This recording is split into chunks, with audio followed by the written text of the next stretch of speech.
How does that sound? Better? Give us a thumbs up on YouTube if you, or yes if you can hear us now. That'd be lovely. Someone? Anyone? No one? No one? No reaction feed? I don't know. Can we hear us on YouTube now?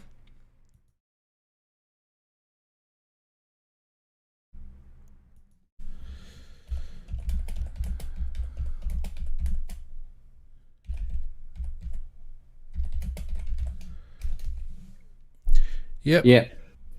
Sounds good. Very good. All right. Sorry about that. I don't know what happened there or why that decided to bug out like that. But never mind. It wouldn't be the same if we didn't have a bloody some sort of crap going on, Mac. It's compulsory, mate. All right. So you were saying, yeah, very mixed feelings about the GWS situation, and having been on footy trips and guys getting together, when you've had too many sherbets, very, very silly things happen. But one thing I will say about this was a planned session where they had a planned theme, and I don't think their planned theme was a good one. I think that it was always going to lead to some disaster. But part of me says they were in a private room, and that's how it should have stayed. And while what they did, I think, was absolutely bloody stupid, etc., etc., it probably should have stayed that far. But stayed there. But Radicus says they went too far. They actually did go too far. But I've been in a situation where I've seen pretty similar things. Unfortunately, and apparently this report to the AFL came back via somebody reviewing the tape of the evening. So my understanding is wasn't a direct effect on anybody other than somebody that went looking for it. Now, to me, that's not the same as being offensive in public. So that's the first part of it. The second part of it is, but let's say, okay, let's say it is okay for them to be punished or be dealt with somehow. I see no method in what the AFL have done whatsoever, and I have no faith in Dylan as a leader and Laura Kane as an offsider. I think we've got the two worst people we could possibly have heading up the AFL. There's been no structure or to the way they've handled the situation. I mean, Laura Kane's come back with some stupid things before. I don't think she should be there. That's just my personal opinion. And Dylan, I don't have a lot of faith in him either. He's been at 2IC too long. And so I think there's fault on everybody's side. I think the GWS boys were absolutely stupid for what they did. Do they deserve to be suspended for matches? No, they don't. Not in my opinion. Should they be fined? Yeah, maybe just fine them. But let's have a logical reason. Let's have a logical discussion about it. Let's tell us why you're doing what you're doing. Yeah. I just think it's ridiculous for them to be suspended for games in something that's got nothing to do with football in terms of any games or whatsoever. Yeah, I just think I don't like it. Don't like it at all. Yeah, I had a bit of a bun fight on Big Footy over the course of the week, and a lot of people took umbrage with my view, which was fine. That's people are entitled to do that. But look, my thoughts on the matter. I just think it's ludicrous for a game suspension to be handed out. I just think there is no rhyme nor reason for a game's suspension to be handed out. Yes, it was in poor taste. It was set up to be a poor taste party, obviously. And there should have been some oversight to keep the lads in check, obviously, because boys will be boys and all that sort of stuff, and they probably didn't. If they had their time again, then they'd probably think better of it, and the club would probably think better of it. But there's dark humour and dark satire in all walks of life, Mac. Comedy is built around dark humour and taking the piss out of uncomfortable situations, and I just think it's a the AFL have played moral police for a long time. They have rounds for everything, and I just think it's a bit of a slippery slope, don't you think? Well, as I said, if they said that, I don't like the way that the whole thing has got to them anyhow by somebody reviewing a tape and then reporting it.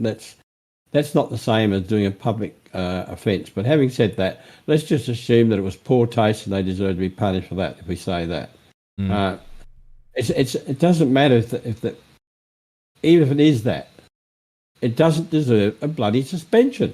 A fine, yes, if you want to raise your coffers. Certainly a reprimand, but for God's sake, for a guy to get 4 games suspended for a non-football event, when you've got Stengel, who was rushed to hospital because he was nearly dying from the overdose of drugs he bloody took, no penalty whatsoever, and allowed to play the next week. It is just so ludicrous. Yeah, there's certainly inconsistency, Mac. There's no question about that. There's certainly inconsistency, it's hard not to draw a conclusion that there's not so much a Victorian bias, but a VFL-owned club bias. GWS are obviously owned by the AFL. Well, what's that club going to do? They're not going to challenge their own employer, are they?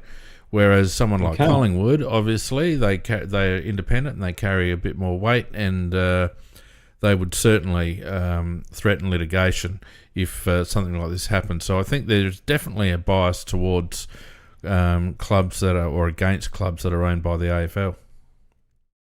There's no doubt about that, and the very fact, add it to the fact that they're not, non-Victorian. So I still think that aspect comes into it as well. I have no doubt if it had been a Collingwood outfit or a Carlton outfit, there would not have been suspensions. They wouldn't dare do it. Just wouldn't dare do it. Yeah, I agree, Mako. I really do. It's hard to think otherwise, isn't it? History tells us that, mate. If you go through all the things that have happened that are potentially punishable, and you just have a look at what the non-Victorian teams get versus the Victorian teams. So, yeah. I think the whole thing has just gone way past the point, and I think the play. Also, I must be very critical of Dangerfield and his Players Association.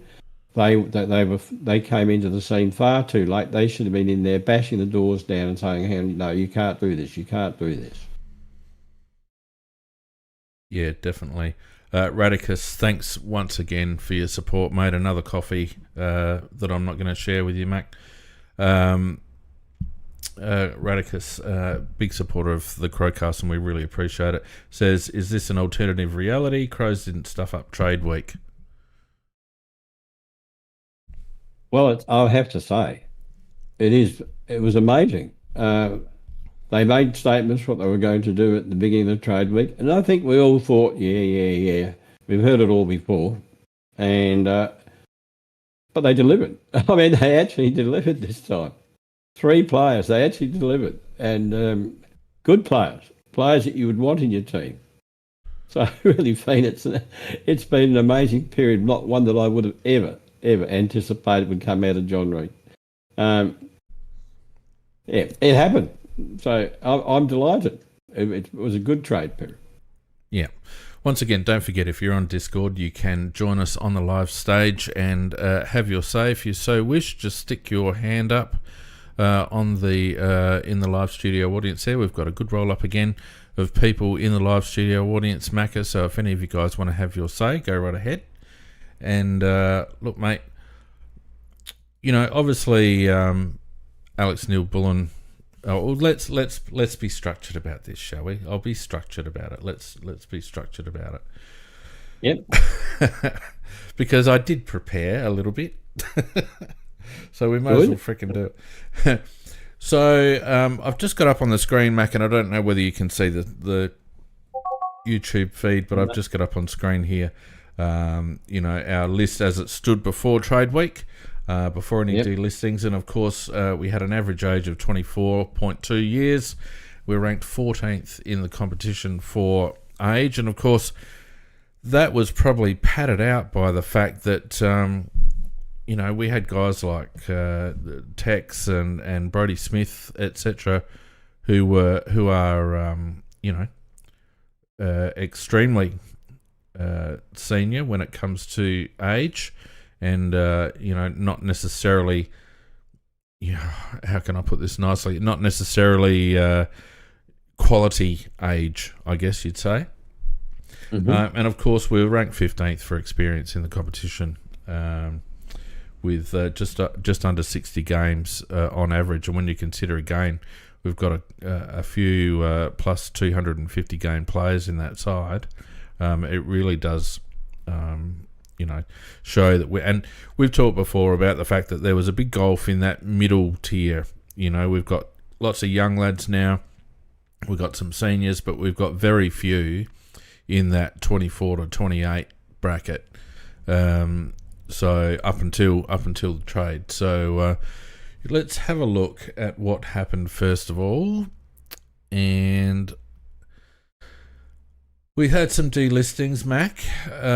We had young Ned McHenry is probably the most notable, a 70-game player. You know, tried his guts out every week, as we've said. Ultimately, didn't stay on the list. No, the saddest one of the lot for me. I personally, I like Ned as a person. I mean, he comes across on TV. You can see he's a good guy. And I mean, football isn't about being a good guy, but he is a good guy. Yeah. And he's been, from where we took him in the draft, he hasn't performed to that level. But in my opinion, he is a better player for our club than bloody Murphy. And if I was him and I walked out the door, I'd be thinking to myself, how the F am I walking out this bloody door and Lockie Murphy is staying inside it? And that's my only one comment. If Murphy had gone as well, then I wouldn't have said anything. But while Murphy sits there, he's the one of the ones that's being delisted that I think has got every bloody right to feel a bit hard done by. And on top of that, and I think that we've been a bit gutless with Smith. And Smith, we should have paid him out and got rid of him. Look, Mac, I don't disagree with your comment at all about the comparison between McHenry and Murphy. Both, in my view, are depth players, although Matthew Nix and the selection panel differ with regards to their opinion on Murphy. But I think in terms of an impact player, a bloke that could come in as a sub at a pinch and give you a little bit of value and certainly a lot of effort, I agree, 100%. I agree. Ned McHenry, I would put Ned in front of Lockie Murphy in that regard. Lockie's obviously got some qualities with regards to, his presence around stoppage and all the rest of it, supposedly. Look, I guess the only thing that you could say is Ned was out of contract, Murphy wasn't. And that's probably it. Although I don't think Murphy was anywhere near getting delisted. No, but the rest of the players that went, I've got no problems about the rest of them. Gallant he never was going to really make it with us, and he might make it with someone else. I don't think so. Hamill was very injury prone. You can't rely on that, and I think he's planning to try and resume his career somewhere. But the lad can play. But he gets injured a lot, and concussion being the main thing, of course, and that's a bad thing. And the other one, of course, was Parnell. Well, he was just there. That was all. So no major losses there at all. And I think, as I said, they should have added Smith to it, paid out his contract. I would have. Look, we're agreed on Smith, absolutely. We've spoken at length about the fact that he had his contract triggered, and obviously, as a consequence, stays on the list. Hamill, I think, a touch unlucky. I think he could end up being a little bit like the bloke that went to Sydney, the Sturt guy, what's his name?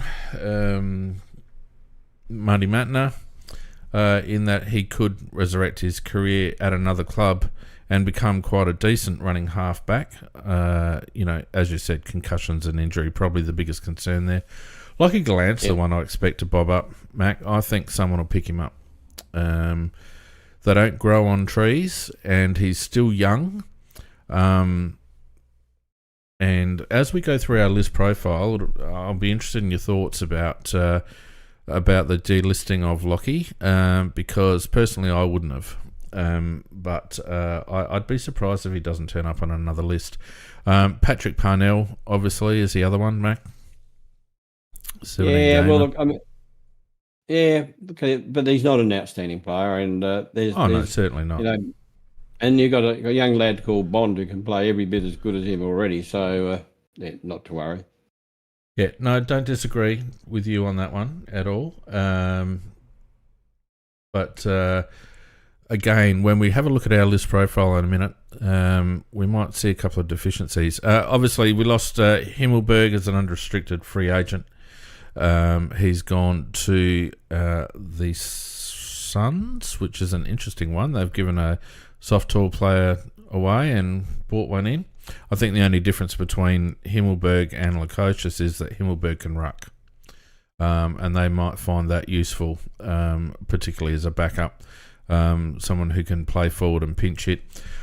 I had a lot of hopes for Elliott. He's got some really good skills. It's just a pity he doesn't mark like a big man. Well, he doesn't mark like a big man, that's correct. And also, he hasn't got very much pace either. I think that the only reason I think that Hardwick got him is for the very reason you said, that as a backup ruckman, because he's done that with us. He may get games up forward too, but I can't see him. I can't see why he would do any better up there than here. Yeah. Well, no, I can't either necessarily. But that being said, he's not the worst big man going around, mate. No, but if you look at the scale from 0 to 100, I think he's just below the 50. He's in around about the 40. Around Not about quite 40, a 50. you reckon? Yep. Never Not been a quite big there. fan of him, have you? No, never. I guess I'm just an optimist in that regard. I would have loved to have seen him do well. But anyway, wouldn't be. Never mind. All right, and of course the obvious one, and we need to pay respects in this regard. Rory Sloane retired this year, 255 games. I think it was 16 or 17 seasons at the club.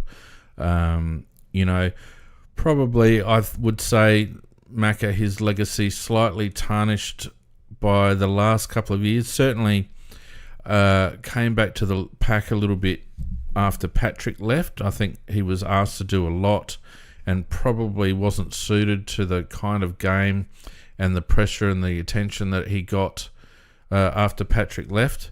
But you can't deny his commitment to the club. You can't deny the fact that he was a fantastic servant for the club, and he deserves the highest praise and respect now that he's retired.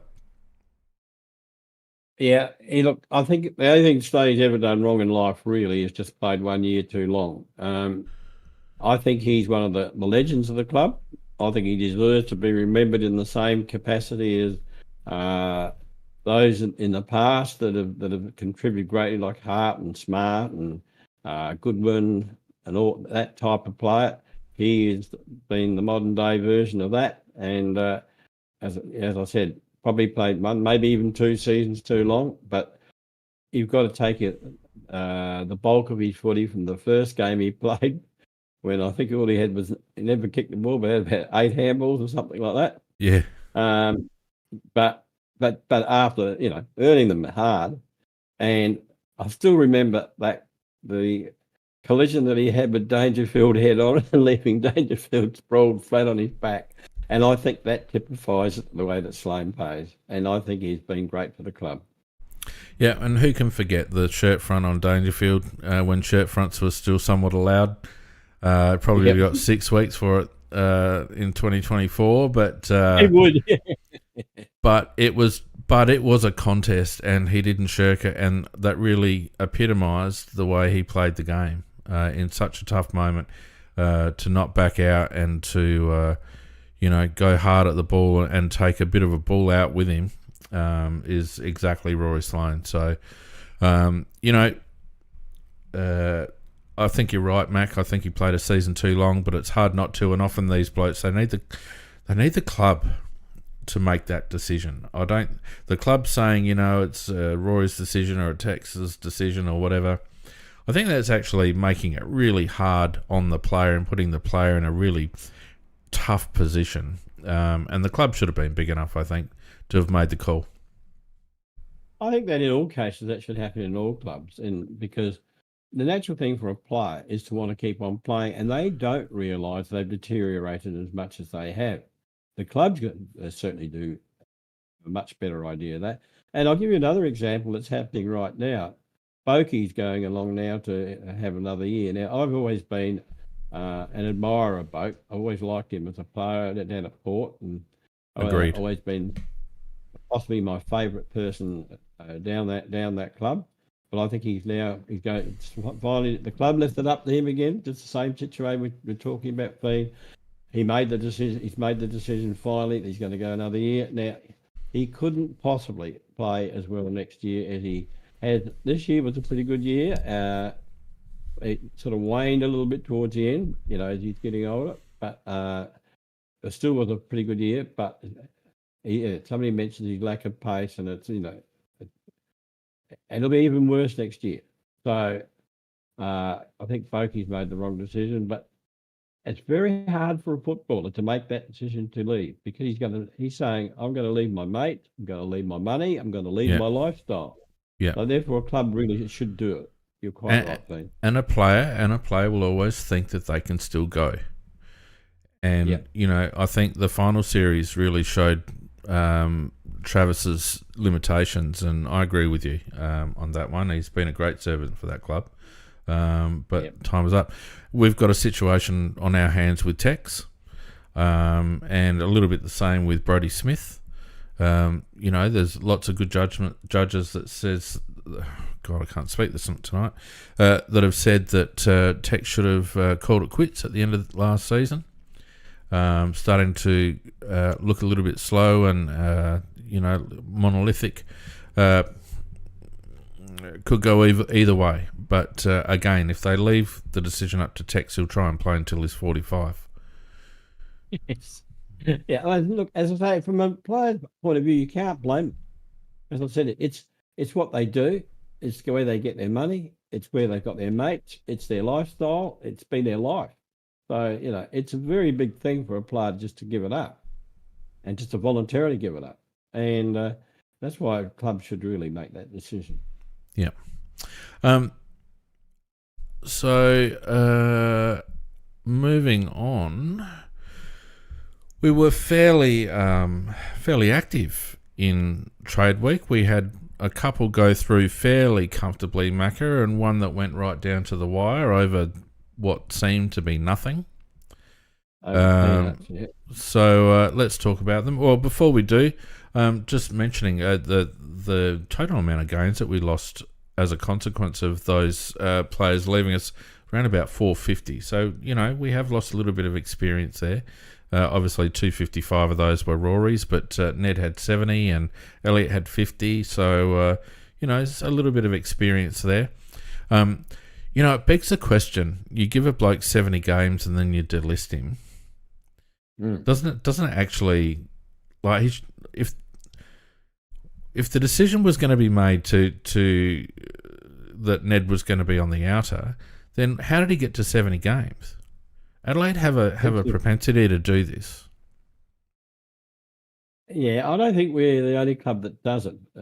I think other clubs do it, but we do it to the nth degree. So, there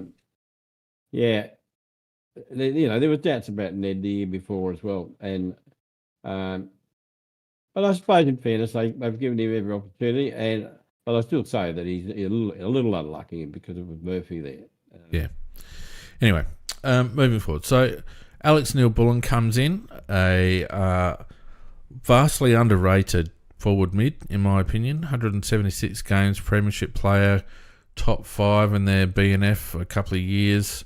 I think people are going to be pleasantly surprised by the input that Alex Neil-Bullen has. Well, he was top 3 this year, as I've just said in the chat. He was third in their best and fairest. In a season of turmoil, he certainly did his bit. And I've always been a fan of the guy anyhow. He's got skill and he's hard. And he averages, I think, something like about 5 tackles a game, something like that. So he plays a lot as a half forward, but he's a very good pitch hitter in the midfield as well. So he's played he's 182 centimetres. He's 28 years of age. He's played 176 games, so he's got a lot of experience. And the other thing I like about him, I think he's got leadership, and I would put him in my leadership group, Dean. Oh, I think they'd be mad. I think they'd be mad not to. He has experienced the highest of highs, and by all reports, is an excellent club man, excellent leader. He was on the phone to the 2 other recruits. Been at the club for 5 minutes. So, and I think we are going to see the positive impact that having someone like Alex Neil-Bullen in the team will have on Geordie Dawson, because I think Jordan's had to carry quite a bit of the leadership. You know, a lot of the other players in the leadership group are in and out or struggling with form, like Brody Smith and Tex and all the rest of it. And I think that having Alex in the team will, along with a few other things that we'll talk about, will really lighten the load on Geordie. And I think they're similar types of people, very committed, very loyal, very professional. And look, I couldn't be happier to have him in the side. A lot of people are downplaying it. And to get him for 28, a lot of people say that might have been overs. When you actually have a look at it, I think that's a pretty good deal. When we effectively got him for Shane McAdam. And that's a very good way to look at it. That's exactly what's happened, because it was the same pick that we got, but that we handed back. No, I'm a Neil Bullen fan, or I always have been, and I do like the guy. And in terms of the quality of him as a person, you illustrated what he's done with the new lads already, the other new lads coming in. No, he's a born leader, so he's in my leadership group. I mean, Murphy's tossed out straight away, and he's in. Yeah, agreed. Now, something's happened to my camera, Mac. So people are only looking at you. That's fine, isn't it? That's fine. Well, there's no problems then. I don't know what's going on. Bloody phone's gone flat, but it's plugged in, so that's weird. Anyway, whatevs. We'll push on. All right. Isaac Cumming is an interesting one. 81 game player, running halfback from GWS. Struggled a little bit with soft tissues over the last couple of years, but in form and playing at his peak, in my opinion, Mac, quite a handy player. Quality player, Pete. Quality player. 26 years of age, 188 centimetres, which is quite a nice height. He can play either wing or halfback, and he's a beautiful user of the ball. He's also got exciting pace, mate. So he's a real. When he's actually 100% fit, he is a very, very good player. Very good player. This was a very good get, and I don't know whether they're planning to play him in the back lines or on the wing, but he can play either. And I said, he's a very good deliverer of the ball, and he's got very good pace, and he's a very good competitor. He had that, as you say, a period going back with soft tissue problems, but he's come to the right club. Our man will get him right, and he was right. He played in the finals, etc. No, but he's another genuine asset to the club. Absolute genuine asset. Agreed, Macca. And in his, he was at Greater Western Sydney. I think he was came in 2018, broke into the side really in 21, played 24 games in 21, averaging 15. His disposals there, averaging nearly 22 disposals in 21. 23 and a half the following year, and 16 in 23, nearly 17. And despite only playing 6 games last year because of injury, still averaging 14 touches. So, hopefully Darren Burgess will learn his money and get Isaac right in terms of his soft tissue stuff. Better than coming back off an ACL or something disastrous like that. So, if we can get him right, I think he'll be an asset either off halfback or off wing. Mac, it'll be interesting to see how that goes. Yeah, Bobby Brady says in the chat he's got a high upside on him. Real high upside on him. Agreed. And then, of course, somewhat of an unknown quantity, although what we have seen of James Peatling has been very promising. Picking him up for what I would say would be a bag of chips. Well, I am a dead set Peatling fan, man. I am. I really am. I think this was a great get. There were 7 clubs after him. So, that says that some pretty good judges that also think that he's got a lot of ability. This boy, that you get some players who they come into the system and they're good right from the word go. He was one of their what do you call it, academy boys, and he's taken his time to adjust to AFL standard, but this year he has started to blossom because I've had him in my fantasy team off and on this year, and towards the end of the year he was really firing, and he has got some real assets. He is tough as a cat's head. He can really earn a hard ball. He's got speed on top of that. He can mark a ball and he can kick a goal. He's going to be a real asset to us. Once this guy is given a few more games, I would have him straight away in my starting mids. He'd be in there in the centre, and I'll let him know you're going to be our gun mid. You've got the qualities that we need, and he has got the qualities that we want out of a midfielder. Got a reasonable amount of height out of him. Well, when I say he's not tall, but he's the right size. I think he's going to be a beauty for us because we've got him when he's just started going into his prime period. If you draw a graph of him, he's on the up, and we're going to get it. We're going to get that up period. Yeah, 45 games in, so a nice run of games. 19 games in 24, averaging just under 14 touches, Mac, and 5 tackles a game last year, and did some crucial things for GWS at key moments. I recall one in particular, running back with a flight of the ball in the final series to save a match, and I just think he's a cracker, and it's an excellent. I don't know whether they've pursued him necessarily. I think Isaac Cumming was the one that they might have pursued, but I think James Peatling sort of bobbed up as a consequence of Isaac Cumming, given the ties with their respective partners. But for them to get him over the line, fantastic. Well, it was, and for Adelaide to, 7 clubs wanting the one man, and for Adelaide to be the winner, that's rare, mate. That is absolutely rare, and we're the winners, and we're going to benefit from him too because he's going to be very, very good for us. Yeah, sorry, Boneheader. I think it was in the last round of the minor round that he did that, Mark. I can't quite remember, but it was at a key moment anyway. All right.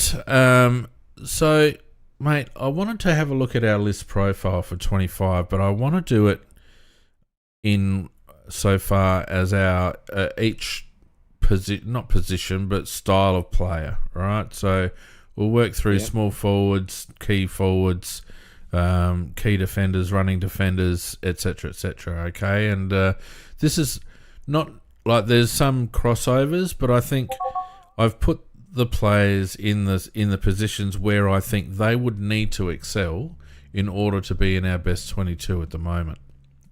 Okay, that could change. All right, so we'll start with our small forwards: Benny Keys, Josh Rochelle, Alex Neil-Bullen, and Lachlan Murphy. You would think with the tools that we would play, only room for 3 of those 4. Well, I did draw up a mock side. Let me have a look what I did. I've got 3. Yeah. What do you got? 3 smalls. I'm starting Keys, Rankin, and Neil-Bullen. Okay, so I'm putting Rankin in the midfield this year, but we'll get to that anyway. Not playing Rochelle. I'm playing Rochelle. He's on the bench. Ready to. Okay.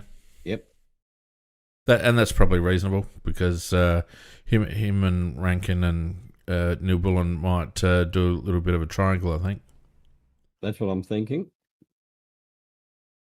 Pardon me as I just have a nice little red here. I've got a nice little red going at the moment, Mac. I'm on the water, mate. All right. I was out last. Yeah, okay. All right, medium key forwards. Obviously, we've got the keys, Walker, Thilthorpe, and Fogarty. And then we've got some backup, Toby Murray, Carl Gallagher, Chris Burgess, Braden Cook.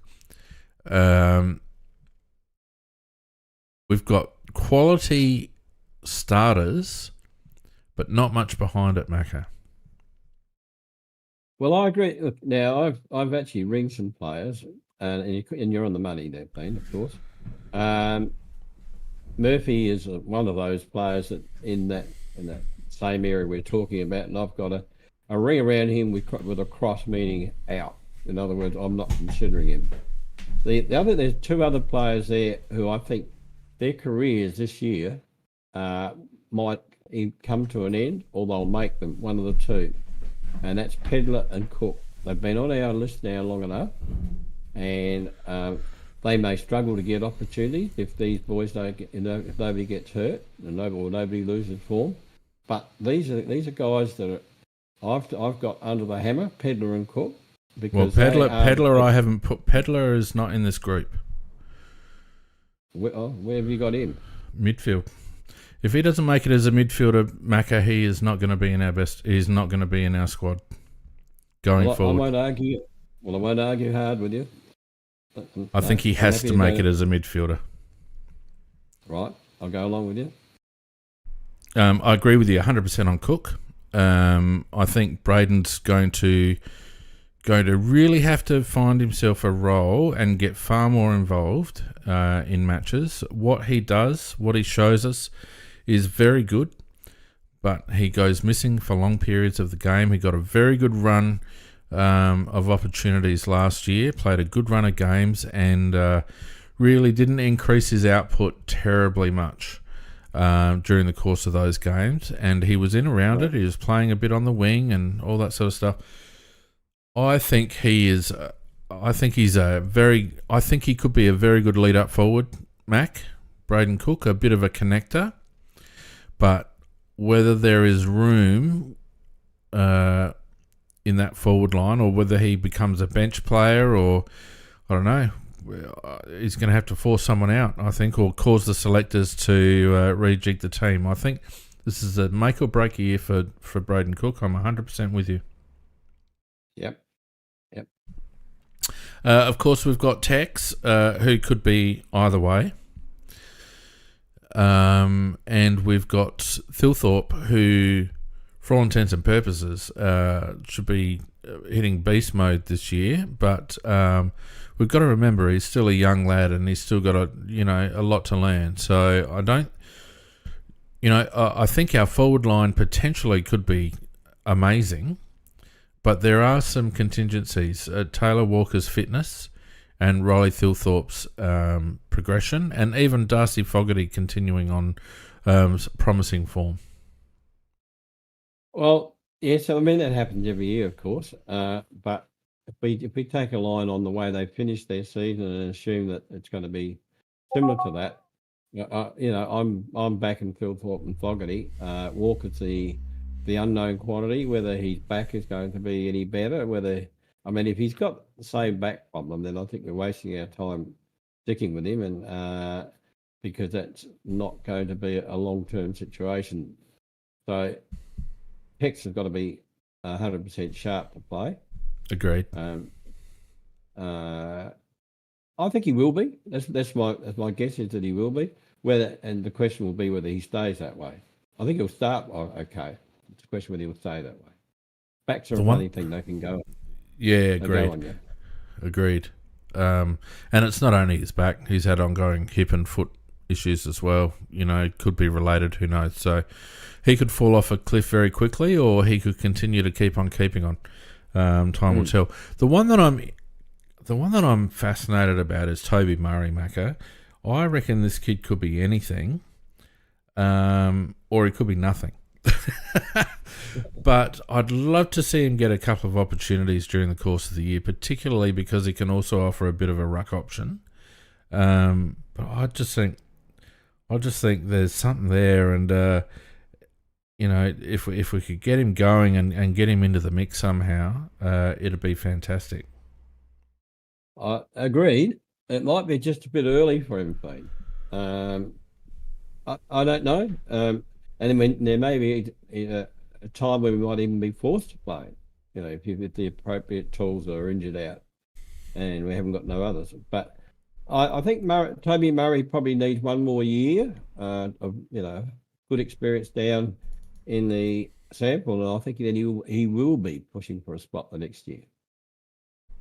Yeah, I think so. I'd like to see him get a bit of a run at some stage. I'd like to see what he's got, Mac. Yep. Well, and he may surprise us if he does. Agreed. Just bear with me a second because I've got myself back there. I am. Look at that. Look at that. People will be happy to see me back on the screen. Carl Gallagher obviously is completely unknown quality. I think he's got a lot to work on. I'm not sure whether he. Yeah, I'm not sure whether he makes it. Chris Burgess is a break glass option, in my opinion. Yeah, well, that's exactly why he's been kept. Well, he had a 2-year contract, so anyhow, but he only was really as a break glass thing. Yeah, we got him for that reason. Agreed. All right, moving to the medium key defenders, and we've got an absolute bloody cast of thousands here. A welter. So, I mean, the key backs are Murray, Butts, Borlase, and I suppose you could put Josh Worrell and Mark Keane into that list. And then I would say medium backs, Max Michaelani, Luke Nankervis, and Mitch Hinge, although you could also class Mitch as a running halfback and Luke Nankervis even a wingman. So, but all of those blokes I think can play tall. And we're sport for choice at the moment. Well, we are. We really are. And a lot of it really depends on where they're going to play. Well, something they have to have a player that can handle small players resting up forward. And that's why in my side, I've got Michaelani playing in the back line, in the last line of defence. And well, you won't be happy with me, but I've left Butts out in mine. I've got Worrell, Keane, and Michaelani as my last line. Well, I'm not that upset. I think we learnt last year or last season that Max Michaelani, as good as he is not a midfield option. No. Not. And I don't want them to continue with that. I also think that they played Luke Nankervis far too deep towards the back end of last season, and I think it exposed him a little bit. I think Luke has got a natural flair about him that can sometimes bring defenders undone when they have to be playing tight, and I think he's better further up the ground, and I hope that they push him back further up the ground. And there's no reason not to, because, as I said, we've got a cast of thousands there in that medium key defender thing. I was actually a bit surprised that they, on that basis, that they held on to James Borlase, Macca. I was staggered, actually. Staggered. They would have actually been able to trade him and get something for him. Maybe not a lot, but I was staggered that they kept him, but I think he got a 2-year contract off memory. Yeah, I was quite surprised, personally. Yep. That was surprising. Yeah. Look, but good luck to him. Look, he was solid. At times, I just think he's very limited, and I'm not sure whether we have a need. So, I mean, there's a few to go down, in my opinion, before James Borlase gets a run. Yeah, it was interesting though, because his first few games he played, I'd written him off. I thought, no. This kid, he's not going to make it. He played a couple of games right towards the end of the season where I thought he played reasonably well. Yeah. Which actually startled me, and I thought he's actually better than I thought. I'd underestimated him, but yeah. But you are right. We are we do have. I think we've got a wealth of backline players, and that's why I think Butts might just struggle this year. Look, Butts was a good fullback, but he's not a rebounding fullback. So it's a question of it'll be a question of form to some degree, who gets in and who doesn't. But I'm saying if they're all in form, I'm going for Worrell, Keane, and Michaelani in my last line, and Murray up to centre half back. Yeah, I think that's reasonable. Mate. Um, Yeah.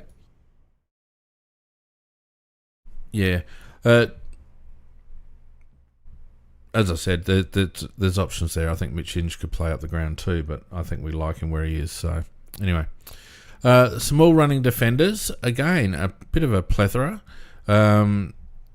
Assisted now by the inclusion of Isaac Cumming. I've included Rory Laird in this group because I don't think he should be considered for midfield duties anymore.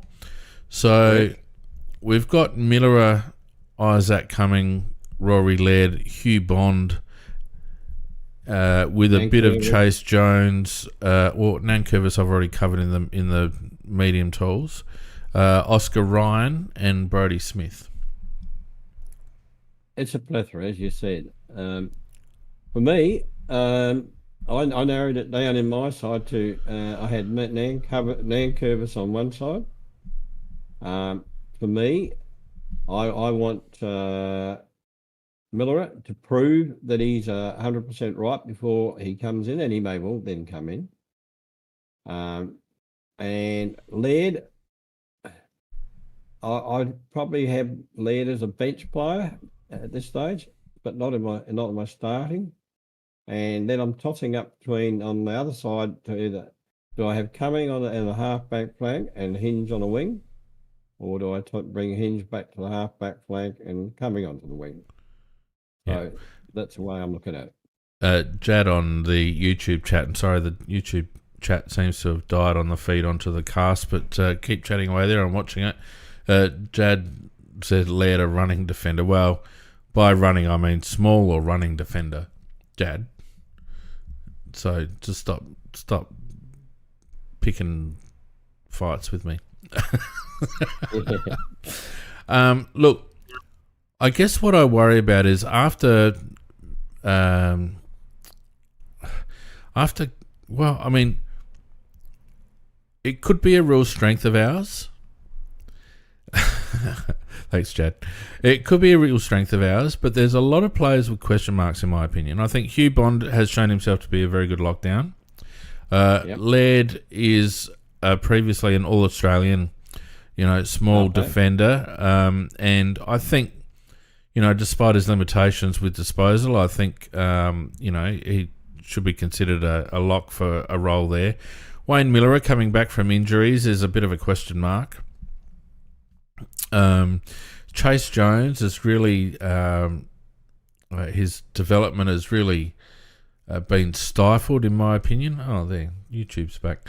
I'm not sure what the future holds for Chase Jones, Macca. I was very hopeful after his 2023 season, but 2024 was disappointing for him. And then, of course, we've got Brodie Smith, who we'd rather see play a year in the SANFL. Oh, he can't play. He must not be played, Brodie Smith, because that would be just a retrograde move. It really would be a retrograde move. You've got young Oscar Ryan, who played in the twos last year and played very, very well. And I think he is going to be a very good AFL player if he could actually get into the side. But we've got so many players competing for the one position, and I think you've mentioned about 5 players now for 2 flanks thing. Well, Mitch Hinge has probably got to take one of those flanks. Well, if we're going to have him on one flank, we're going to move Cummins up on the wing then. Don't know. See, it's a bottleneck. It's a bottleneck, and yet I think that there's some question marks about our small defenders.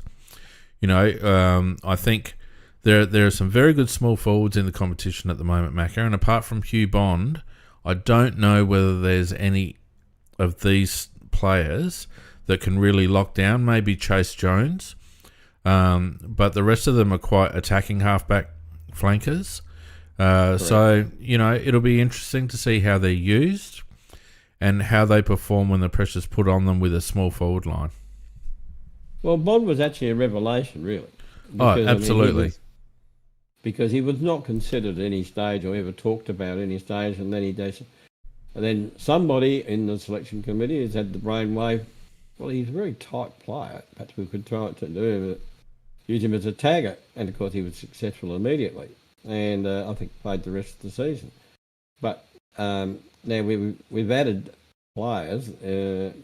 to crowd these positions up, and we've got other players that have got reasonable form. So we can't get them all in, Fiend, and I'm not sure where we can get Bond in. I think I like Hinge on a halfback flag because I think he's a type of player who can take a very strong mark. He's got a nice kick.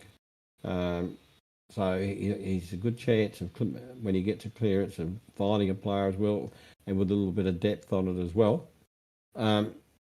I think Mitch Hinge this year may develop into one of the premier rebounding halfbacks in the competition. Yep, would not surprise me. He had a very good season, and he's just developing. Well, he's developed every year he's been with us, and you're quite right, mate. I think he's got more to come. So I think we're going to throw out a fairly good defence. The only problem I've got is pinning it down absolutely to who, and saying like 100%, this is how it's going to be. I'm in my mind, I'm confident that Worrell will play, Keane will play, Michael Lanning will play, Nankervis will play, Murray will play, Cumming will play. That's me. But then I haven't allowed for Laird, and I haven't allowed for Bond. I haven't allowed for Miller. I haven't allowed for Jones. They're and Oscar Ryan Smith. I've thrown out the window. There's so many options that could happen there. But I think there's also some certainties that will happen there, and that's with the tools. Yeah. So an interesting line, because again, as I said before, I think that we've got a lot of options, but there's a few blokes there with question marks. So it'll be interesting to see how they go first up. In the ruck, obviously, it's fairly easy. It's O'Brien and Strawn with, some pinch hitters available. It doesn't look like we're going to... thanks, Hamish. Hamish Alexander from New York City listens every week on YouTube, mate. That makes the world seem pretty small, doesn't it? Oh, well, that's great. Fantastic, excellent. Love to hear when we've got people listening in from overseas. It's fantastic. Good that we can keep you connected with the club. So it looks like we're now out of position for Dobson. So we're going to go into this. And look, a lot of people want Dobson, and I certainly do too, but I'm leaning towards rucks being something you trade for, Mac, rather than something you draft for.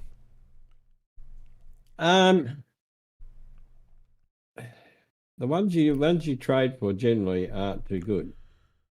Well, that's not true. We got Sam for a trade. We got Riley for a trade. Both of them have been good. No, in the past, but that's true. But I can't see anybody on the horizon that's coming up. What's O'Brien's situation? There was a talk that O'Brien at some stage is going to have to go to Melbourne to complete his degree. Well, it's obviously not next year. I don't know. No, it's not. No, it's not the coming year, but it might be the year after that. I don't know, mate. Me personally, we disagree on this one, and that's the way it should be. People have opinions. I would be quite happy to use my first round future if I could get hold of Dodson.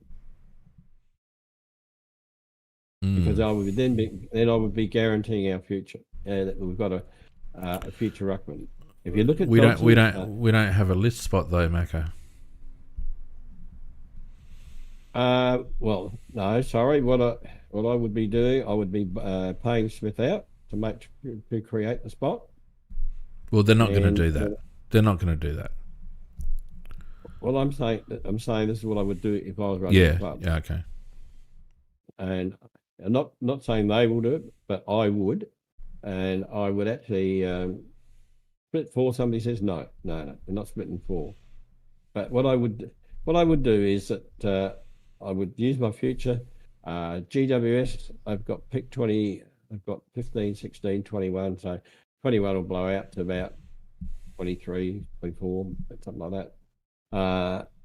I looked at where he's rated in terms of the draft by Cal Toomey, who is to me the godfather who really knows what's going on. He says he's roughly about pick 26. So I'd like to have a situation where if we used our future first and trade with, and you don't do the trade. You have it organised so that you can do it on the night. You can do it on the night. So if the opportunity came up around about that 20-ish mark, but Dodson was there, I would do the trade. I would do that trade and have that organised that you could do that trade if that was required. You would then, I think, be guaranteeing your future in the ruck with a guy who's got, I don't know whether you've seen his highlights. He's a basketballer who's played some footy and played very well in the Nationals. He's very, very good with his hands. Hands are very, very quick because he's a basketballer and his hands are like lightning. So to me, I think he would be the one I would do. I don't know whether other people believe in that or not, but that's what I would do. Yeah, I'm not sure about look, I can see the sense in what you're saying, absolutely. I guess it depends on where you see our list because, it's a future first rounder, obviously, but it's a first rounder. What you're effectively doing is spending a first rounder to get a ruckman. And a ruckman that probably won't have any input for, 2 to 3 years, potentially. So, that's the danger, I guess. And, next year's draft's got a couple of likely types in there as well. So, and, you could argue that we're aiming to make the finals, so we could be, sub top 10 next year. So maybe it's worth it. So I can see your logic. There's also been some talk about the Crows splitting pick 4. I can't see them doing that. There's just too much of a tasty pick at number 4. There's just too much talent to drop down and speculate on that one. Although Draper, who seems to be their target, if you believe the media, seems to have slipped just a little bit on the latest drafts, which we'll go through in a little minute. I don't think I would do it, Mako. I can understand your sense. I'm talking about what I would do if I was running the club now. I don't think I would do it. I just think it's a big risk for a first rounder, and I know he's got loads of potential, but I just don't think it's worth the risk. But I wouldn't be unhappy if they did it. So I guess that's the answer. I wouldn't be unhappy if they did it. I wouldn't do it if it was me. Well, I don't think they will do it. I'm just saying that I would, because if you look at the days when we were a good footy club, we had good rucks. And, you mentioned Sam Jacobs and what was the guy before him? One that played in our flag. God, can't remember. Sean Wren. Sean Wren. I mean, when you got quality rucks like that. Hey, wait a minute. You can't talk about past rucks without leaving out Romano Negri. Come on. Big Romano. Yeah. You can't leave him out. Well, what I've got to say about him, he's unique. And Trent Orman-Allen?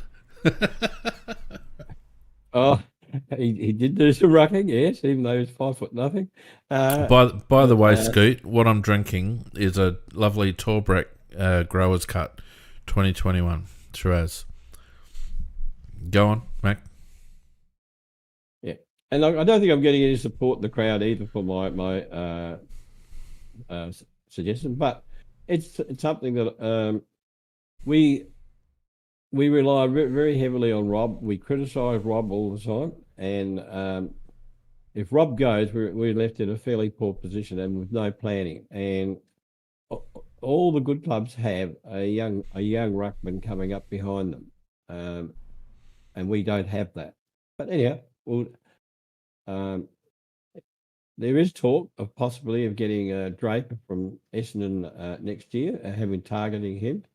I wouldn't friggin' touch him. Well, it's not my talk. That's just the. Oh, I know. Yeah, I know. But they've been talking about that there is talk about having a crack at him next year. I'm not a real fan of him, but a really good ruckman can make you look very good. It can make your midfield look good. McInerney from Brisbane is a beauty. He just gives his midfield a very good ride, and I'd love to have a ruckman like that. Yep.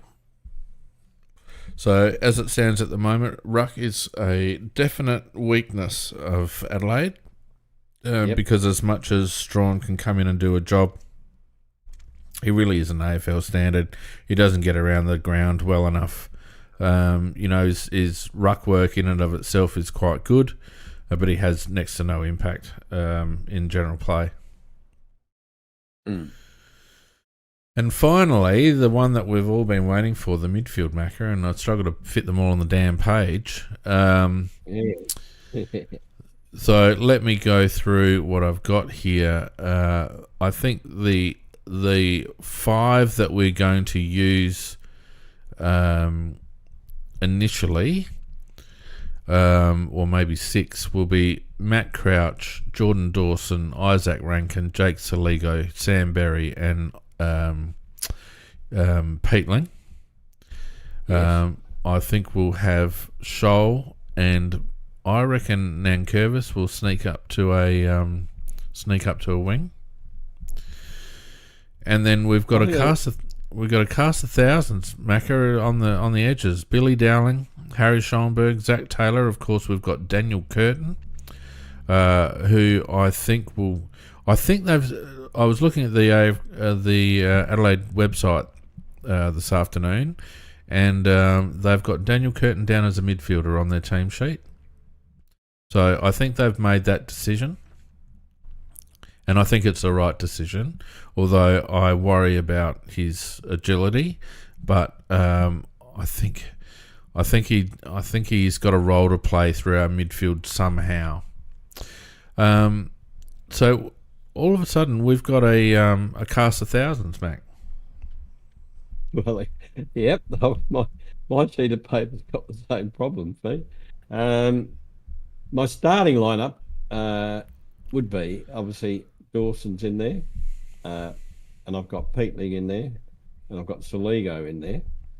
That's my starting lineup, with Rankin to rotate through there as well, obviously, and off the bench, I've got Crouch as well to rotate through there, and Berry to rotate through there.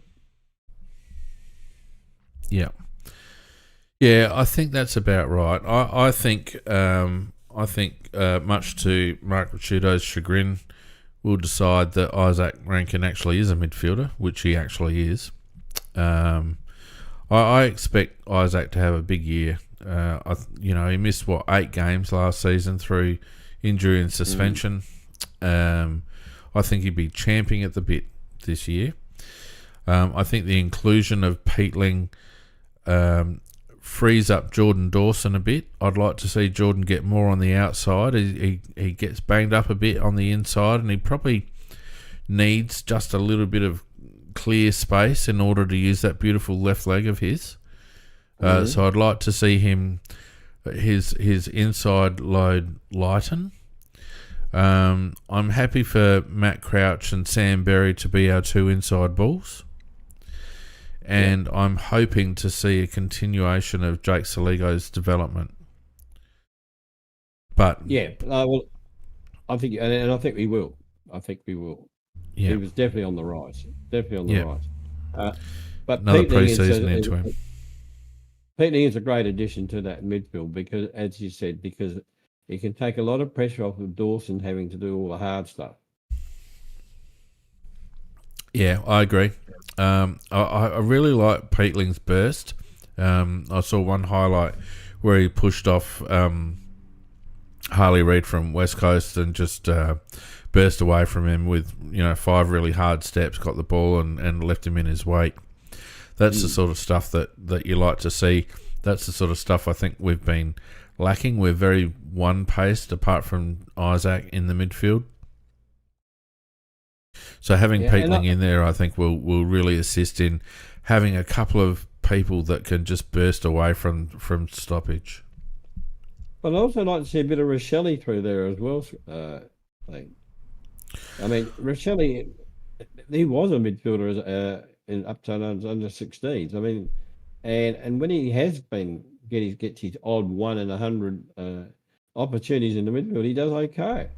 Yeah, well, we've both said that he's a bit of a clearance machine when he gets around the ball, and I can see him probably having a bit of a run. I can see Alex Neil-Bullen having a bit of a run through there as well. Correct. It gives us some versatility, and imagine swapping Isaac Rankin and Alex Neil-Bullen. You got two very good forwards and also two very good midfielders in those two, and I can see Josh getting involved in that that little triangle of swaps.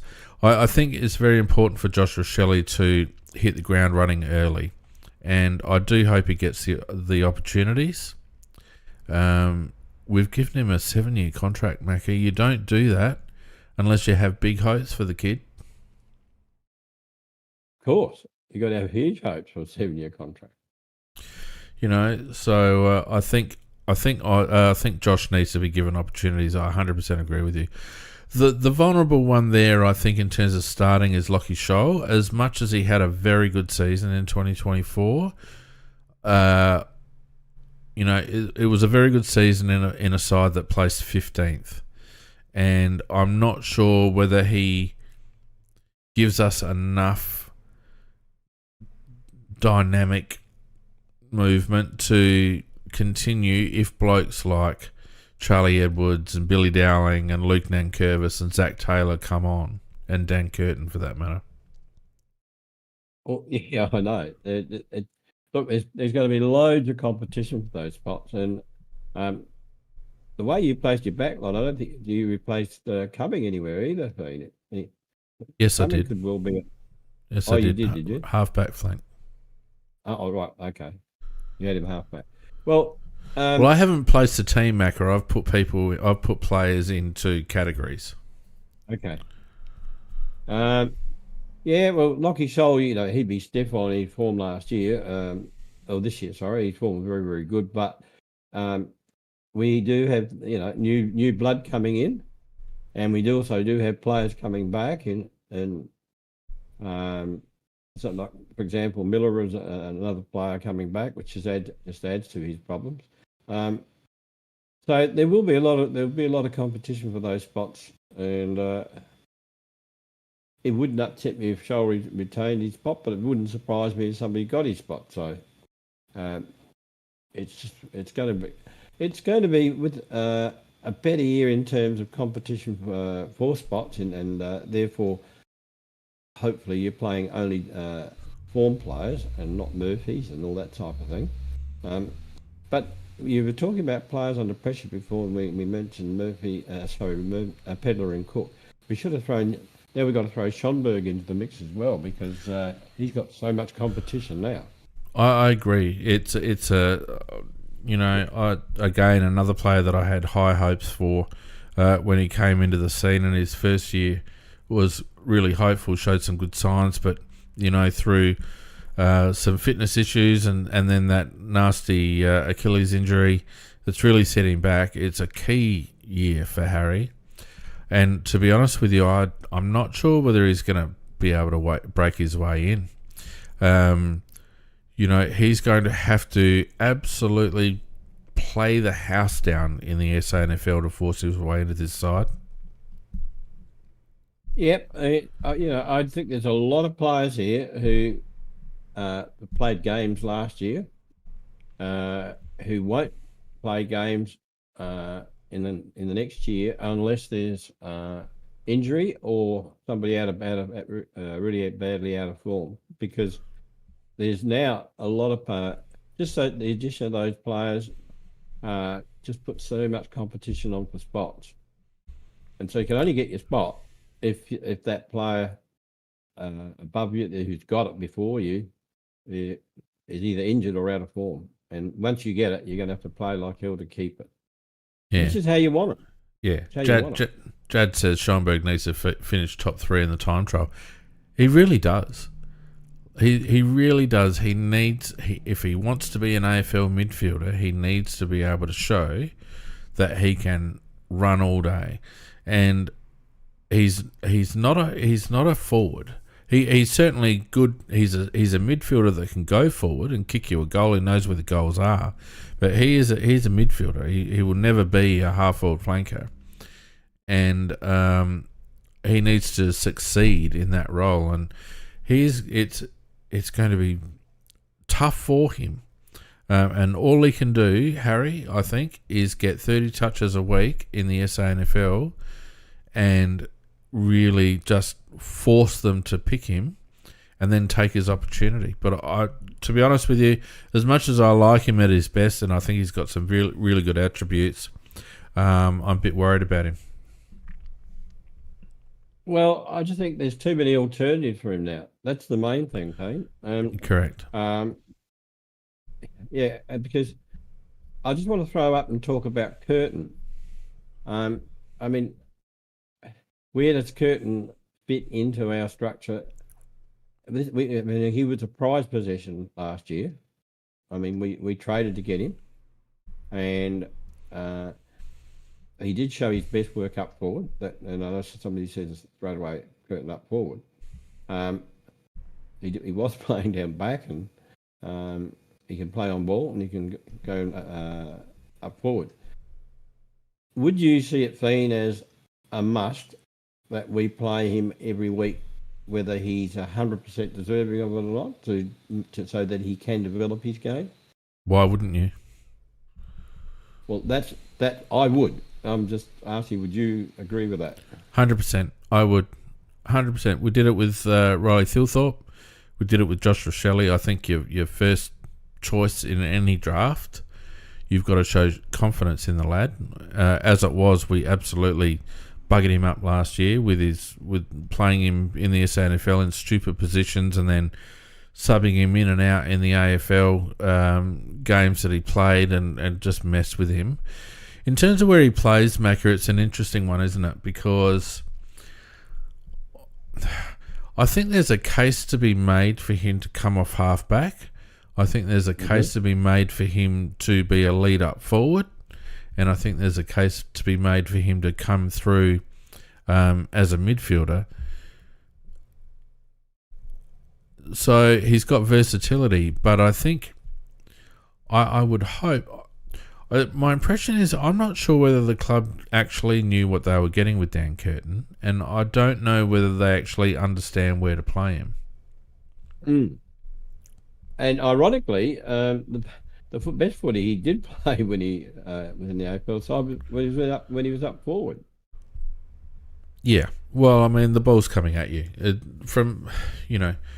you'd know from experience, and I believe that the ball coming at you as a lead up forward is a very easy, well, not easy, but it's like there's not a lot of complexity about lead up forward. You run up, all you got to do is be able to create space for yourself.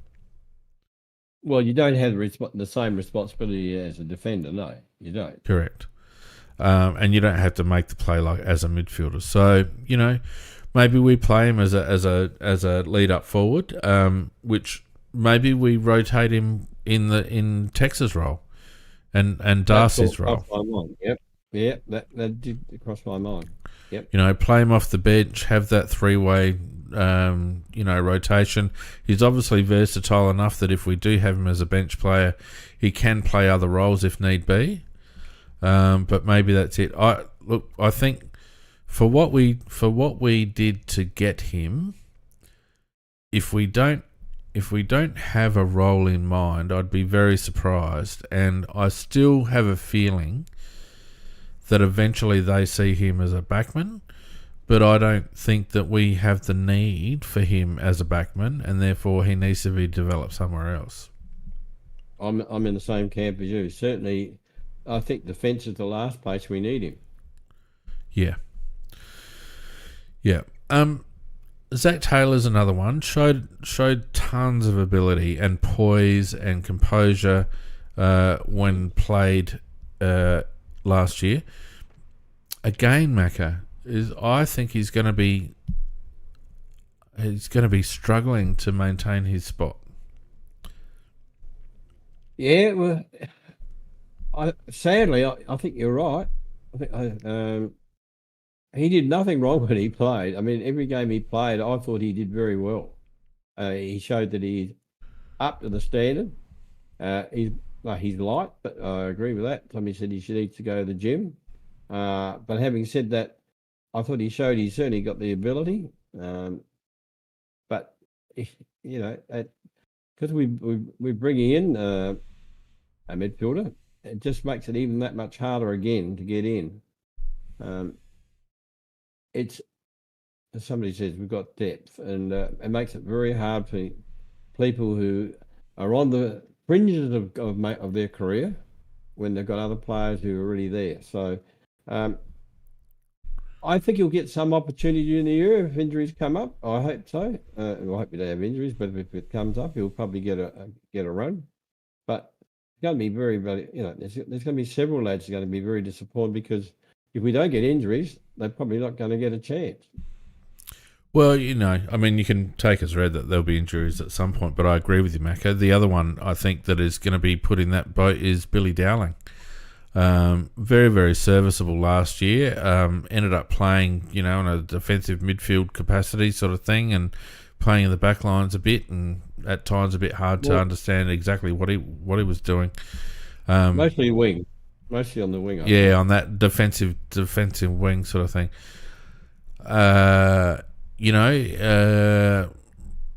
Probably I think we'll end up fighting with Luke Nankervis for a spot, to be honest with you. And Lockie Scholl probably. But I wondered, Billy's an accumulator. He's very good at finding the ball. He gets a lot of it. He's got a nice long kick. But he needs to work out how to impact games, I think, or else again he might struggle to hold his spot. Yep. I think Billy has a good, if he was given the opportunity continuously to make the grade as a good AFL player. But again, it's going to be that competitive situation which makes it very hard for him to get it. And you do have to have to, really to move somebody out of their spot. You've got to really have some outstanding ability. I think Billy's a good all-round player, but I don't think he's got anything that's unique. Well, what's his one wood, I think, is probably the question. Is it endurance? Is it impact? Is it hitting the scoreboard? What is it? We know he can hit the scoreboard. We know he can find the ball. Certainly doesn't shirk it. He needs to. We need to find out what his one wood is, I think, Mac.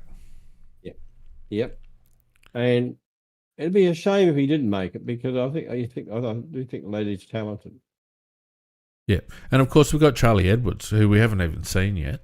But his performances in the SANFL have been very good, and at some stage we're going to have to give him a look. Well, just throwing another curveball too, that at pick 4, and I won't say any names at this stage, and we'll probably talk about that. No, but yep. But who we pick up at pick 4 is likely to be something that might be able to slot straight into the side as well. Yeah, but I'm not sure why you jumped the gun, Macca, because we haven't got there yet. No, because this is another complication, mate. I look, 100% agree with you. 100% agree with you. We don't know whether that player's going to hit the ground running or whether they're going to need a little bit of time. But you're right. Pardon me. What it does do, well, there are two things. Scoot in the chat earlier said it gives us depth, and it really does. That's fantastic. And what it also does is gives us a little bit more trade currency going forward, Macca. There are some very good players that are going to struggle to get opportunities at Adelaide this year.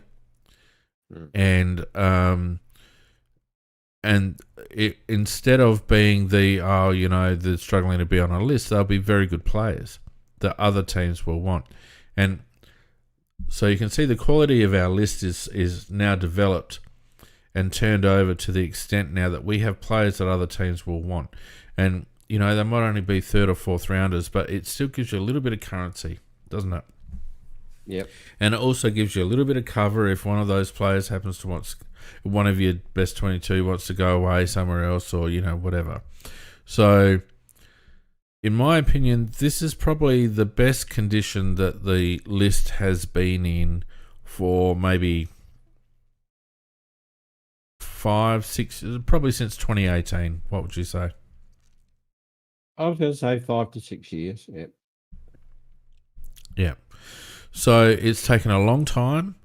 You know, we've had to really dig deep and probably play players when they weren't quite ready to play. Play them in some instances out of position, but there can be no excuse for the club now, Macca. They've got a team of players, like we've identified a number of players that are going to be stiff to miss out in the best 23. First up, you know, there's probably I reckon we could name probably 6 or 7 players that quite easily could deserve to be in a best 23 who won't be in the first round best 23. Yep. But there's no more excuses now for the coaching panel and the selection committee and the list management committee. There's no more excuses now. Yeah. No, just depending on you know, injuries and all those type of things. Nix has now got himself a list that should be in the top 8. And there's no excuses for that. You know, the only way you could ever excuse him if he had massive injuries and beyond anybody's control. But you know, it's starting a season off with the list that he's going to have. He should be absolutely shooting for the 8. I mean, 2 years ago we should have been in the 8. Last year was a shocking year in terms of performance and coaching and many other reasons. But we've got 3 quality players coming in. We're going to have a quality young draft player come in. We've lost nothing of major quality, but we should be really going ahead quite quickly from here.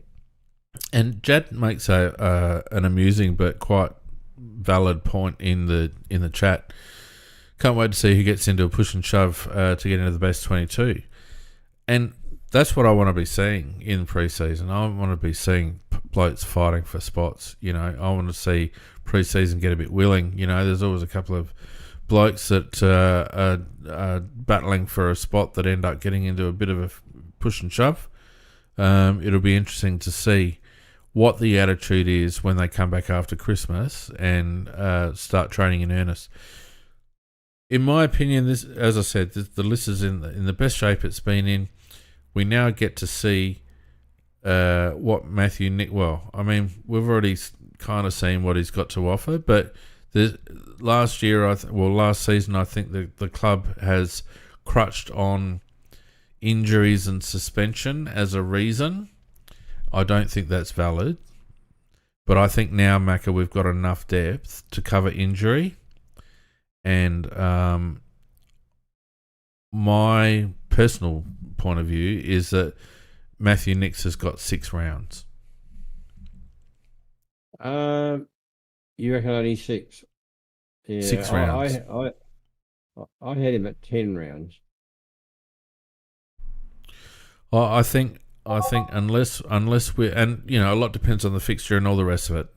But I think after 6 rounds, because let's not forget what happened in the first 4 rounds last year, Macquarie trotted out this ultra defensive piece of garbage game plan that none of the players bought into, and we got absolutely hammered. It was terrible, wasn't it? And then for the rest of the season, we had to play catch up on that, and every time we played an open brand of footy, we won. You know, and he seems so. And look, not discounting defence at all, but at the end of the day, the way it was implemented means that at times we didn't even look like kicking goal. We hardly looked like getting it into our forward 50. It was just so defensive. So he's going to have to refine that. And I think, again, in the first 4 to 6 weeks, Macca, we will see very quickly the style of game that Matthew Nix wants this group, this squad, with these additions to play. Now, I think we've got enough cattle here and we've got potentially the most dangerous forward line in the competition, in my opinion. You want to get the ball in there as often as you can, in my opinion. You want to get the ball to where your strength is. And that was one of the reasons why I couldn't believe that he threw out such a defensive game plan when you've got one of the stars of the competition in Isaac Rankin sitting there in the forward line waiting to get the ball down there so he kick it. So that's why I say six rounds, Macca, because I think it'll be quite evident how Nix has analysed and assessed the list, formulated the team that he wants to play, and formulated the game plan that he wants them to play. And unless he ticks all those three boxes, he's gone, in my opinion. Well, there's also Murray Davis. I don't know whether Murray Davis is above him, alongside him, or I think he's above him, isn't he? No, I don't think there's a hierarchy. I think he's there to oversee the coaching group, and probably I have a feeling that the inference is that there might have been a bit of a breakdown, not so much in communication between Nix and the assistants, but a bit lost in translation, if you know what I mean. So I don't know whether the coaching staff were necessarily cohesive, whether they were all singing from the same hymn book, or whether they were all implementing the same message. And I think Murray's first job will be to allow Matthew to support Matthew to make sure that all the coaching group are on the same page. Yeah, but also probably I think unsetting that would be that at least his game plan is a logical game plan as well. Not, for example, not that you would field 4 tools when you're playing Hawthorn or something like that. Well, I don't know whether he's got a role in selection. That remains to be seen, Mac. I would hope that he would stop any insanity like that. Yeah, but if he's not sitting on selection committee, then he's got no role in that regard. Yes, that's why I say I wonder what his role is and how far it goes. Yeah, it'll be interesting to see whether he is included on selection, because that would be an additional head count onto selection because it's a new role, new position, or whether they decide to remove Kelly or one of those and replace him with Murray Davis. I'm not sure. The other thing too is that I wouldn't mind betting that if Nix doesn't coach to the pleasure of the board, then Murray Davis is probably the one to step in. Oh, no doubt about that. Yeah, that would be the case. It comes from a successful program. The media have been all over his background, so I won't go into it again. But just coming out of a premiership side, so you can't complain about that.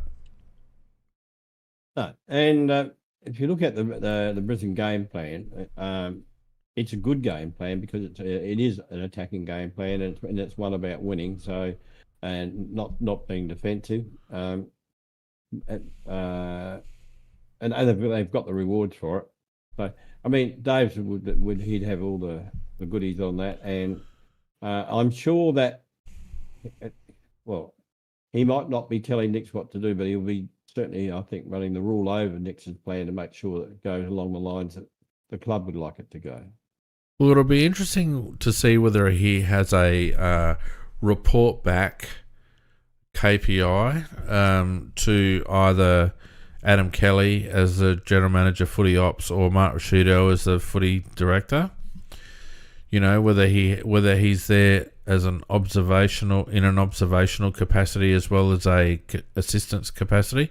I wouldn't think so initially, but I'm sure that he'll be taking notes. And if asked to give an assessment at some point during the season, I'm sure that would be part of his position description. Yep.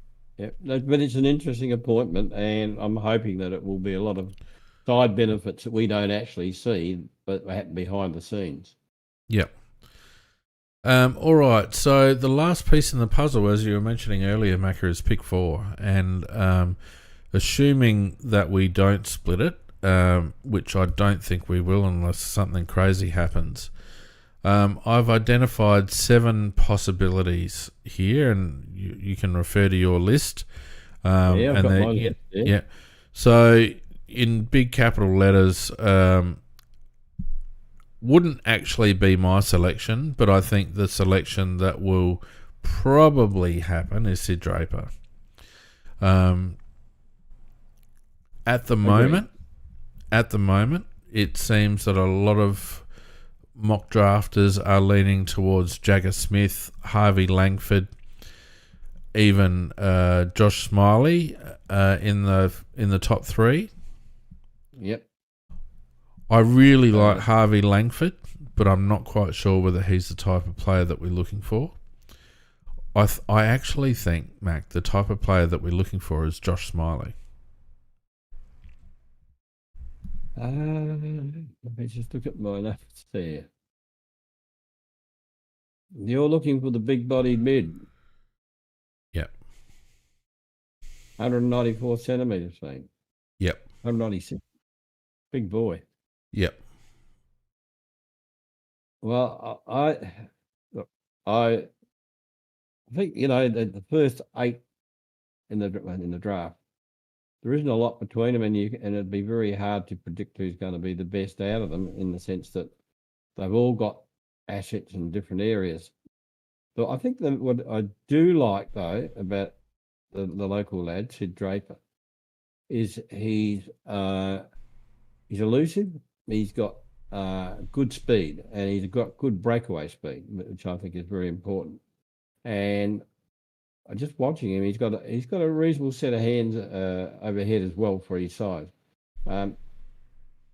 I like him. I'm not saying he's the best of those, but he's the local boy. You don't have to worry about him running away. I do think they'll probably take Draper, but there's probably probably marginally better players there. Jagger Smith is a very, very good player. Ben O'Sullivan's a very good player. There's a lot of talk about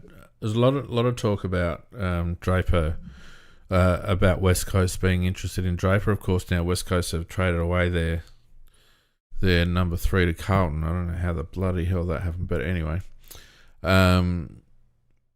But that probably takes a bit of pressure off us in terms of if he was the target.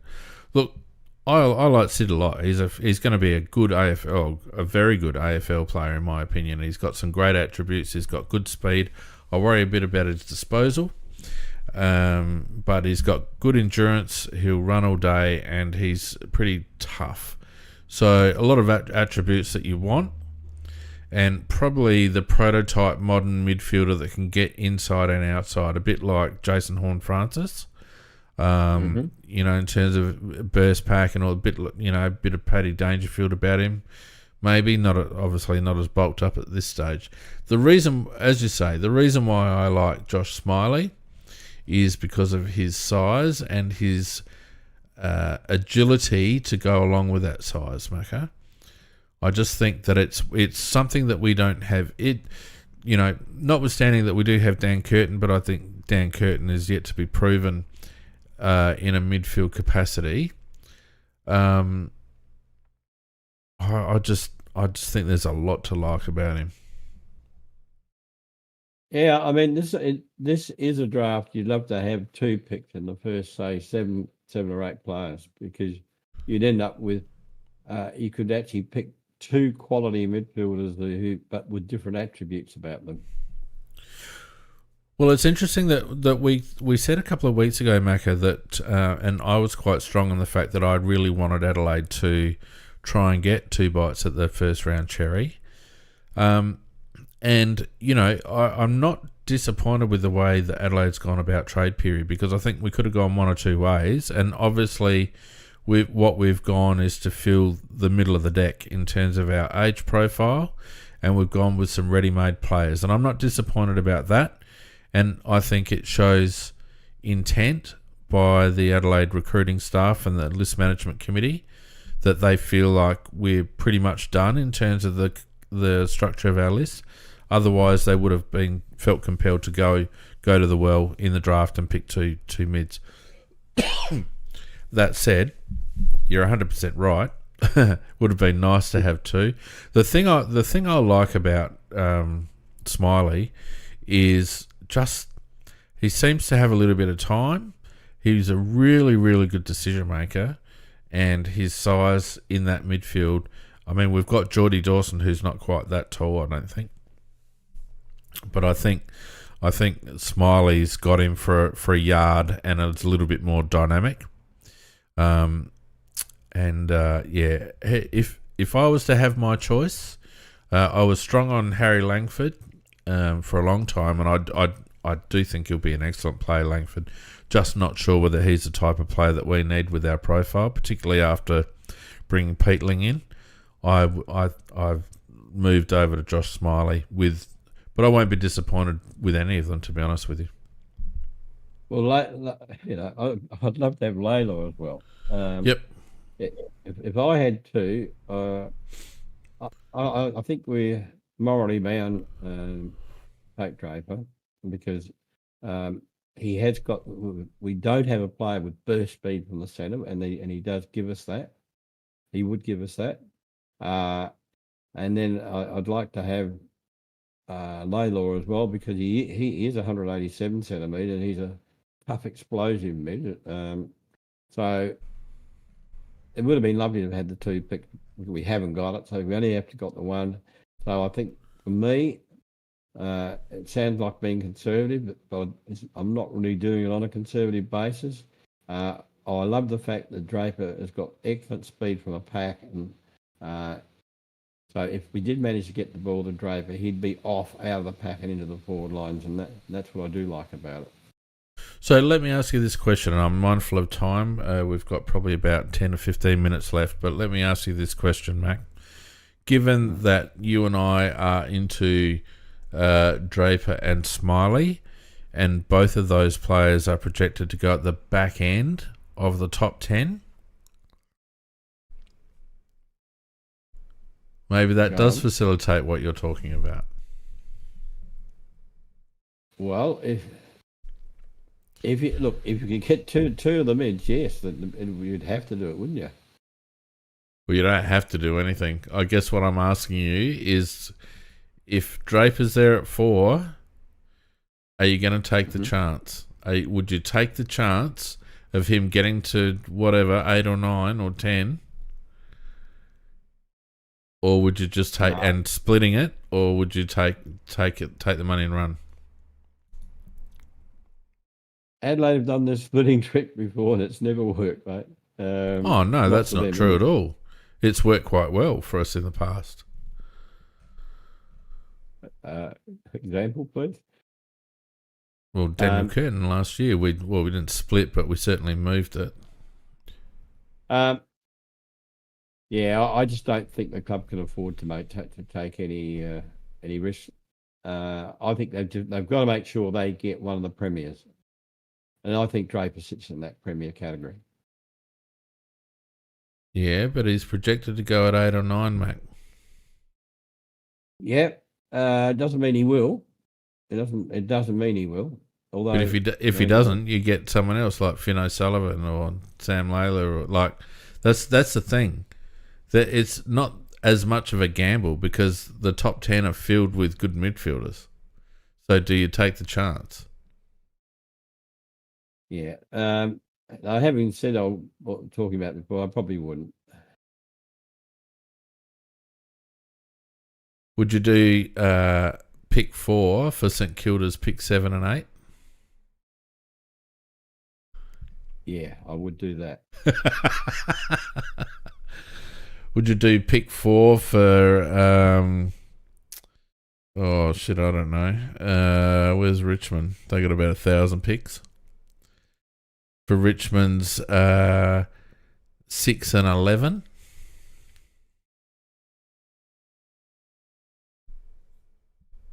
Oh, that would be so tempting. Or even 10 and 18. No. You wouldn't do pick 4 10 for and 10 8. and yeah, it'd have to No, be that would. inside. I reckon I'd do 4 for 7 and 8 from St Kilda. Well, where'd you go? Yeah. No, no, no. I'm thinking. I'm thinking 7 and 8. I'd like to have a 6 in it. Yeah, I'm not sure either.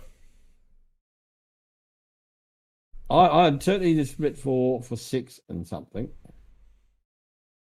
but that'd be it.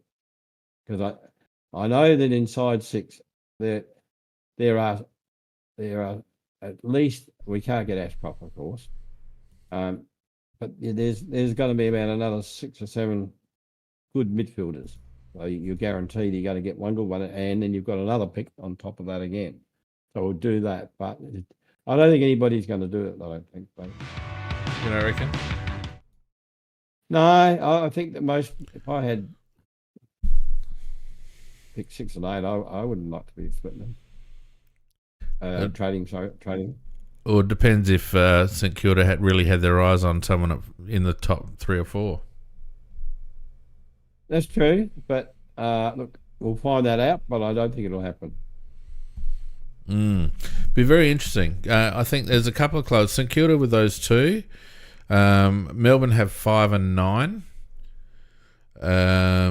Richmond obviously have 1, 6, 10, 11 and 18. If they gave you 6 and 11, I reckon you'd take 6 and 11 for pick 4. I would. Um, You've got me at that. I don't think I'd take. Yeah, I don't think I'd take 6 and 18. No, I wouldn't take 6 and 18. No, 6 and 11 would buy me, and it's got to at least have a 6. No further out than 6. Yeah, so there might be a little bit of a shenanigans on draft night. I think there's scope for it, but there again, they might just. The problem is. And the last thing that we'll talk about, and I haven't put a slide up for him, but the last thing I'll talk about is Tyler Welsh. The problem is, in order for if we do split our pick, and this is why I probably think we won't, we would have to delist someone. Yes. Well, I wish we would. I wish we'd delist Smith. Yeah, but I think we would have to. I don't think we can actually delist anyone on the night. So if we go into the draft with X amount of players, then that'll tell very well. Maybe not, because it might then have an impact on Welsh. Who knows? Because at the moment we've got 2 spots. Yep. Well, there is a gap of time between the main draft and the rookie draft, isn't there? Yeah. So if they thought that Welsh would get through to rookie, which isn't out of the question, then yes, perhaps, and maybe they're happy to take that risk. Welsh has had a massive slide, hasn't he? Well, we've seen it a few times with highly touted 16, 17-year-olds in South Australia. Remember, both Edwards boys were highly touted in their bottom age year. Yep. I think Tyler Welsh is one of the reasons why Tyler Welsh was brought to the club. I think was to try and straighten him up. By all reports, he'd left school and was quite happy sitting at home playing the PlayStation and didn't really have any plans and all that sort of stuff. And I think the club tried to get him involved in the program to, lift his professionalism and commitment. But and he's had a couple of good games, and by all reports, he was very good at stages during the course of the year. I actually think they'll probably rookie him, to be honest with you. Well, I don't know whether this was deliberate by the club or whether it was just absolute sheer laziness by Welsh, but his performance in the 2K was abysmal. Yeah. Abysmal. Now, that could have been planned, and so that he'll definitely roll in through to the rookie list. Or if that is what the best that he's got, it just shows that all the things they were trying to get him past, all the bad things they were trying to get him past, he's still doing them. Yeah. Look, he absolutely killed it in his underage season. I don't know what to make of him, to be honest with you. He strikes me. He strikes me as a lad who has always been a good size, and as we all know, going through junior footy, size means a lot, and you can get away with a lot just by the fact that you're bigger. Yep. And obviously you don't have that luxury once you get to the seniors. I don't know. It remains to be seen whether he's got the work rate, I guess. But they've had the opportunity to look at him up close for 12 months, Mac. They've had him in the system all year. They've been able to see how he's applied himself, see how he's trained, see what sort of work he's put into recovery, all that sort of stuff, how he goes about it. I'm sure that, Scott's had input into that as well as his old man.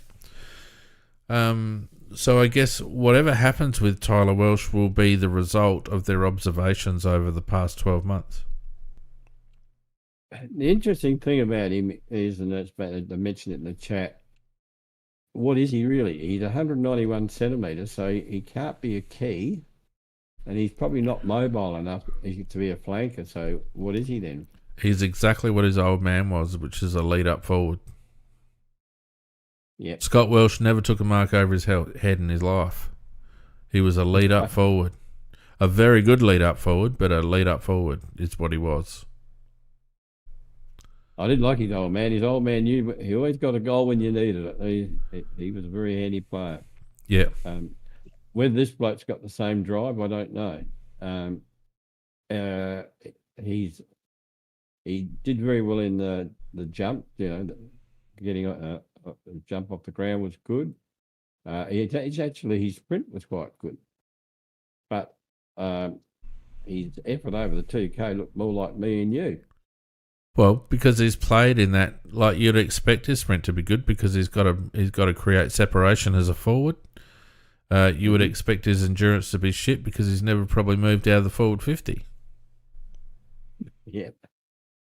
But you still got to have some underlying level of fitness, don't you? Of course you do, and I guess that's probably the question mark. He's relied on his attributes to be successful during his underage career. Now he's hit the big time. Is he prepared to put his nose to the grindstone? He's only a kid. Look how long it's taken Darcy to grow into his body and to understand what's required. And, he's only just in the last couple of years come on. Maybe Tyler Welsh is going to be similar. Who knows?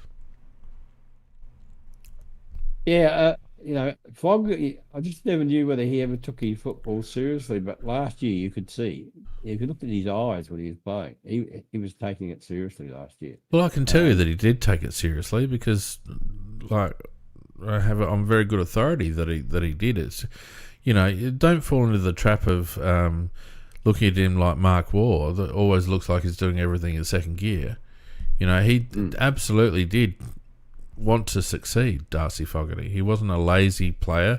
You used to say he was overweight, but I think you were acting on vision from 3 or 4 years ago because he's been very fit for the last 3 years, at least, not carrying a lot of weight at all. So I think it's a bit of a fallacy to say that it maybe his heart wasn't in it or he wasn't fit. I think the biggest problem that Darcy had was the fact that he had one of the best forwards we've ever had playing along next to him, demanding the ball. Well, that's a very fair comment. Yep, fair comment. Anyway, look, mate, it's so you're taking Sid Draper? Oh, I'm taking Sid Draper. Yep, unless I got the miracle 6 and 11. Yep. Yeah, that'll be interesting. I'm probably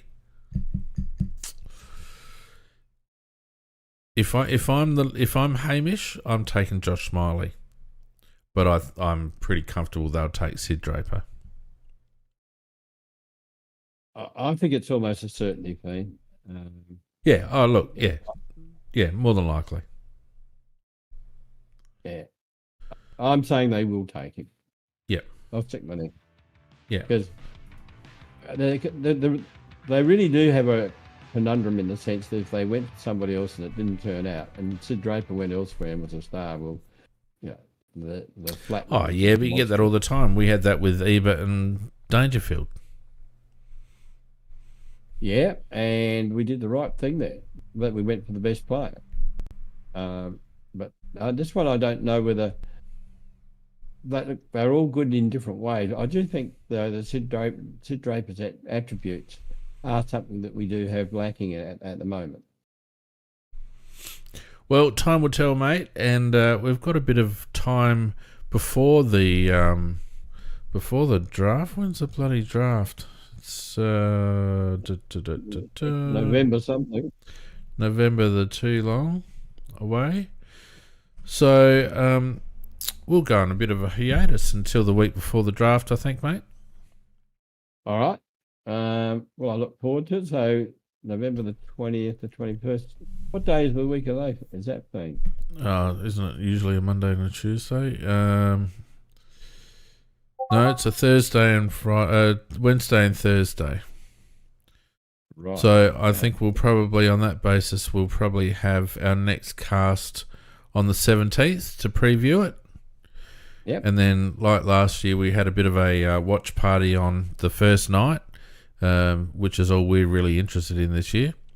So we'll probably have a bit of a watch party again this year on the first night on the 20th. So preview on the 17th, watch party on the 20th. Sounds like a good time. In the meantime, look, thanks to everyone who has joined us this evening. I haven't really kept an eye on chat. Has anyone got their bloody hand up? No one's got their bloody hand up. So that's fine. It's been quite a long cast, but I think it's well deserved because we got through quite a bit, mate. So good chat in that regard. We have. We've really brought from the start of the trade season, we brought it right up to the minute, mate. So can't do better than that. That's right. To all those listening on YouTube, if you haven't yet and you feel inclined to do so, please remember to give us a like and subscribe. Our subscriptions are creeping towards 1,000, Macra. I still haven't given up hope that we'll hit 1,000 before the end of the season. But certainly a like and subscribe would be fantastic, just to keep us along, and leave a comment about who you think we might take in the first round as well. Always interested to see people's comments on the YouTube chat, of course. And if you haven't joined our Discord server, there'll be plenty of chat between now and the draft, so getting around it. There's invite links in all our socials, so get around that, mate. Glad to see you better. Enjoy your break. Everyone can enjoy their break from our beautiful faces. Well, I'm not sure that's a very, but no, that's poetic license. We'll just call it poetic license. Yeah, we'll do that. All right. Everyone take care for the next few weeks. We'll see you again mid-November. Until then, good night, everyone. Night all.